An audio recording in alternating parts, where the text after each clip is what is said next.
Hello everyone, many people search for how to remove a recovery email from Google Sheets, but here's the truth.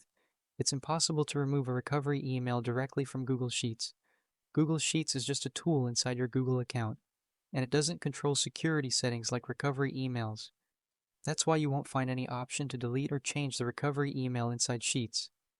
To remove or change the recovery email, you must go to your Google account settings. Click on your profile icon, then manage your Google account.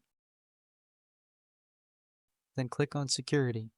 Scroll to the section called How You Sign into Google, and there you will see your recovery email. From there you can remove, edit it, or replace it with another email. So if you were trying to remove the recovery email from Google Sheets and couldn't find the option, now you know why. The only way is through your Google account settings. If this helped you, like the video, and subscribe for more Google tips and tutorials.